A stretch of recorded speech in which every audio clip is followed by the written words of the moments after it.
Good morning all of you my students. और जैसा कि आप जानते हैं कि मेरे इंग्लिश लिटरेचर एकेडमी चैनल पर मैं आपको प्रिपरेशन करा रही हूँ इंग्लिश से रिलेटेड किसी भी एग्ज़ाम की। अगर आप प्रिपरेशन कर रहे हैं, जैसे कि यूजीसी एनटीए नेट का एग्ज़ाम हो, चाहे आप इंग्लिश से सेट का एग्ज़ाम दे रहे हो किसी स्टेट का, या फिर आप जो प्रिपरेशन कर रहे हो, आप तो जानते ही होंगे कि टीजीटी पीजीटी के एग्ज़ाम की डेट आ चुकी है, वो भी कंफर्म हो चुकी है, और जेआईसी के एग्ज़ाम की डेट भी डिक्लेयर हो चुकी है। तो इसलिए आप लोग ये तो अच्छे से जान ही चुके हैं कि अब हमें प्रिपरेशन के लिए बहुत ज़्यादा टाइम नहीं है, अब सिर्फ हमको रिविज़न ही करना है टीजीटी पीजीटी के पर्पज़ से। तो अगर हम बात करें, मैंने आपको काफ़ी वीडियोस अपलोड की हैं अल्फ्रेड लॉर्ड टेनिसन तक। मैंने आपको काफ़ी, मेरी प्रीवियस वीडियोस जो हैं उनको आप देख लीजिएगा, उसमें काफ़ी अच्छा कंटेंट मैंने आपको प्रोवाइड कराया है। आज हम बात करेंगे नेक्स्ट राइटर की, थॉमस हार्डी की। मैंने आपसे बार बार एक बात को कहा कि कम से कम आप इतना तो समझ ही लीजिए या इतना तो याद कर ही लीजिए कि कौन सा राइटर पोइट है, कौन सा हमारा नॉवलिस्ट है और कौन सा ड्रामाटिस्ट है। अगर आपको ये चीज़ क्लियर हो जाए, इसका आप एक लिस्ट बना लीजिए और ड्रामाटिस्ट की लिस्ट अलग रखिए, और प्लस जो आपके पोइट हैं उनकी लिस्ट अलग बना लीजिए, और जो आपके नॉवलिस्ट हैं उनकी लिस्ट अलग बना लीजिए। तो इस तरह आपको भी आसानी हो जाएगी, तो मतलब कन्फ्यूज़न से बच जाएंगे लास्ट में आप एग्ज़ाम देते टाइम। चलिए, इस वीडियो में मैं जैसे आपसे बात की है मैंने थॉमस हार्डी की। थॉमस हार्डी का जो टाइम पीरियड रहा 1842 से 1928 के बीच में रहा इनका, ड्यूरिंग दिस पीरियड। तो अगर हम इनकी बात करें तो थॉमस हार्डी एक नॉवलिस्ट थे, बहुत अच्छे, बहुत मतलब most famous and popular novelist थे। लेकिन ज़्यादातर इनकी स्टोरी पेस्टोरल रही। पेस्टोरल मीन्स यानी कि वो ज़्यादातर देहाती नॉवल लिखते थे या देहाती स्टोरीज़ ही उठाते थे। तो ज़्यादातर नॉवल तो इनके जो है थोड़ा सा पेस्टोरल रहे, इस चीज़ को आप ध्यान रखिएगा। अब इन्होंने वर्क क्या क्या किया है, अगर हम इसकी बात करें तो सबसे पहले आप थॉमस हार्डी का द मेयर ऑफ कास्टरब्रिज की स्टडी बहुत अच्छे से कर लें। कहीं से भी अगर आपको ये नॉवल मिल जाता है, या आप मतलब जो इंटरनेट के थ्रू कहीं से भी अगर आप पढ़ लेते हैं इस नॉवल को, तो ये आपके लिए बहुत अच्छा रहेगा, बहुत हेल्पफुल रहेगा। और दूसरी चीज़ ये है कि अगर आप इसे इस तरह से पढ़ लेते हैं तो मतलब इसकी स्टोरी पूरी पढ़ लीजिएगा, और उसका कैरेक्टर्स जो हैं उनकी एक लिस्ट बना लीजिएगा, क्योंकि अगर आप कैरेक्टर्स की लिस्ट बना लेते हैं तो आपके लिए बहुत ईजी रहेगा प्रिपरेशन करना। द मेयर ऑफ कास्टरब्रिज से बहुत ज़्यादा क्वेश्चंस पूछे गए हैं। थॉमस हार्डी का जो ये नॉवल है, इसको आप ध्यान से फोकस करिए और इस पर कंसंट्रेट करिए। दूसरा नॉवल जो इनका बहुत मोस्ट इम्पोर्टेंट है, उसकी अगर हम बात करें तो वो है आपका अंडर द ग्रीनवुड ट्री। मैं कुछ जो है आपके साथ डिस्कस कर लेती हूँ कुछ के नाम। जैसे अगर हम बात करें वर्क्स ऑफ हार्डी की, तो वर्क्स ऑफ हार्डी में डेस्परेट रेमेडीज़ 1871 में आया, पब्लिश्ड हुआ। अंडर द ग्रीनवुड ट्री 1872 में पब्लिश्ड होता है। A pair of blue eyes 1873 में पब्लिश्ड हुआ। Far from the madding crowd 1874। The hand of Ethelberta 1876। The return of the native 1878 and the trumpet major 1880, the Laodicean 1881, Two on a Tower 1882 and the mayor of Casterbridge 1886। इस तरह से आप इसको पढ़ेंगे और याद करेंगे।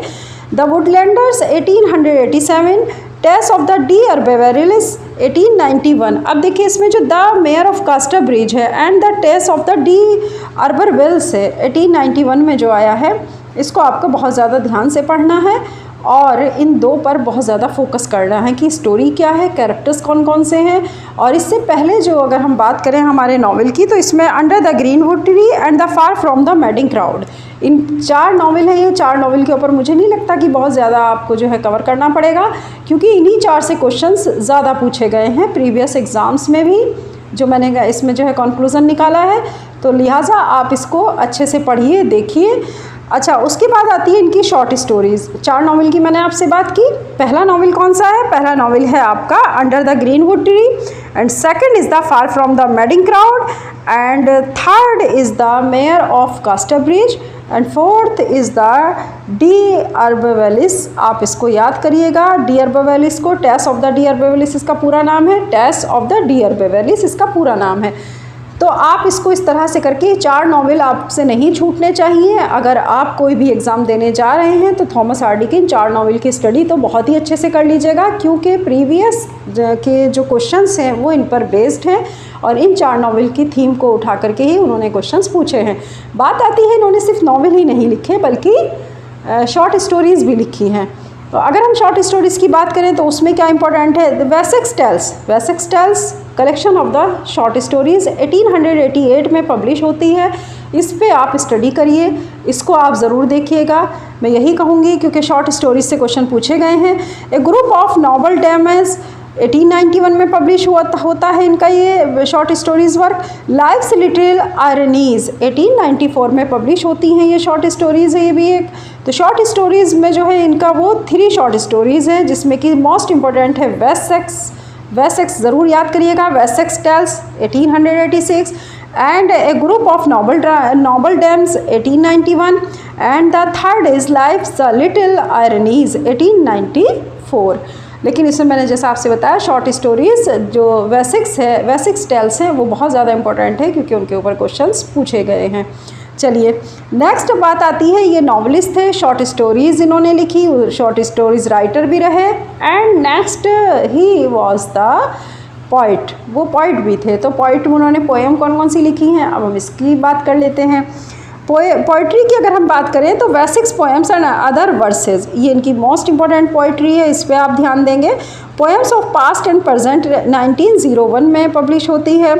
टाइम्स लाफिंग स्टैंस 1909 में पब्लिश्ड होती है, and the moment of vision 1917 में पब्लिश्ड होती है। Late lyrics and the earlier with many other voices 1922 में पब्लिश हुई। Human shows for phantasies 1925 and the winter words in various moods and matters published posthumously in 1928 में published हुई है। ये इनकी पोएट्री वर्क है ये इनका।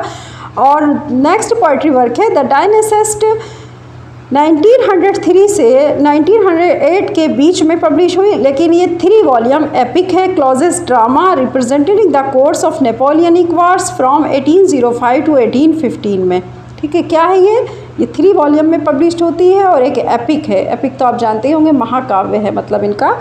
नेक्स्ट है the famous tragedy of the queen of Cornwall. अब इस पे आपको ज़्यादा फोकस करना है, क्या नाम है, the famous tragedy of the queen of Cornwall. बहुत ज़्यादा ये मोस्ट इंपॉर्टेंट है। 1923 में ये एक ड्रामे के तौर पर मतलब पब्लिश हुई थी, और ड्रामे के तौर पर इसको लिखा गया था, लेकिन लिखा किस में गया था, वर्स में लिखा गया था। It means it is the poetry.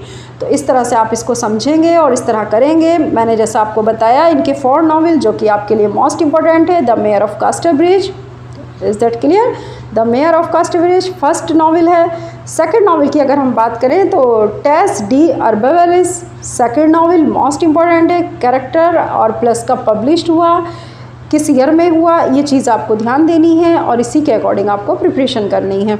Next बात आती है हमारे पास, अगर हम बात करें कि हमारा एप में जो under the greenwood tree third novel आपको कवर करना है, और जो नेक्स्ट की बात करूं अगर मैं, फार फ्रॉम द मैडिंग क्राउड, ये आपको कवर करना है। शॉर्ट स्टोरीज मैंने आपको बता दिया, वेसेक्स टेल्स जो कि बहुत ज़्यादा इंपॉर्टेंट है, इसको आपको देखना है, और इसी के क्वेश्चंस भी आपको ज़्यादातर कवर करने हैं क्योंकि इससे क्वेश्चंस पूछे गए हैं।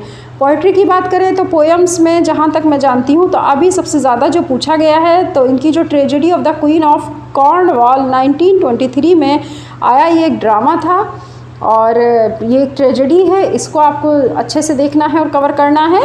और वेसेक्स पोएम है, poem of past and present, इसको भी आप देख सकते हैं, लेकिन बाकी और कोई वर्क इतना ज़्यादा इम्पोर्टेंट या फेमस नहीं है, ख़ास तौर से हमारे क्वेश्चंस आंसर के लिए या हमारे एग्ज़ाम के लिए। तो हम अगर अपने एग्ज़ाम के मतलब पर्सपेक्टिव में अगर प्रिपरेशन कर रहे हैं तो हमें इस पर ध्यान देना होगा, और इन्हीं वर्क को थॉमस हार्डी के आप थोड़ा सा डिस्कस कर लीजिए, थोड़ा सा मतलब इसको जो है आप मेरे वीडियो के थ्रू, जैसे कि मैंने आपको बता दिया है कि मोस्ट इम्पॉर्टेंट वर्क कौन सा है, तो इनको आप ज़रूर देख लीजिएगा, चाहे आप नेट के थ्रू करिए या चाहे आप बुक्स के थ्रू करके करिए, लेकिन आप इसको कवर करके तभी एग्ज़ाम में जाइएगा क्योंकि इससे क्वेश्चन पूछे जा रहे हैं। थॉमस हार्डी एक फेमस नॉवलिस्ट है, ये मैं बार बार कह रही हूँ, तो इसलिए आपको इनके ऊपर थोड़ा सा फोकस करना पड़ेगा, इनका जो है कंसंट्रेशन आपको बनाना पड़ेगा इनके वर्क पर। ये थॉमस हार्डी क्योंकि हमारे कोर्स में है, टीजीटी और पीजीटी दोनों ही, तो आप इसको अच्छे से कवर करिएगा। चलिए इसी के साथ मैं नेक्स्ट वीडियो में इसी तरह आपको जो मेन पॉइंट है या जो मेन कीवर्ड्स हैं वो आपको बता दूंगी कि किस तरह से इनको कवर करना है। और नेक्स्ट जो हमारे राइटर हैं उनका मैं वर्क बताऊंगी कि वो कौन सा मोस्ट इम्पॉर्टेंट है। अगर आप चाहें तो अगर आपको अपनी प्रिपरेशन को और अच्छे से स्ट्रॉन्ग करना है तो आप मेरी प्रीवियस वीडियो देख सकते हैं कि उसमें मैंने प्रिपरेशन करने का एक नया तरीका आपको बताया था। उस तरीक़ों को आप जो है थोड़ा सा अप्लाई करिए अपने ऊपर, ताकि आप कन्फ्यूज़न से बचें एग्ज़ाम टाइम में। चलिए इसी के साथ अब मैं आपसे विदा लेती हूँ। नेक्स्ट वीडियो में फिर मिलेंगे एक नए राइटर के साथ, अच्छे कंटेंट के साथ। ओके, अल्लाह हाफिज़, अपना ख्याल रखिएगा।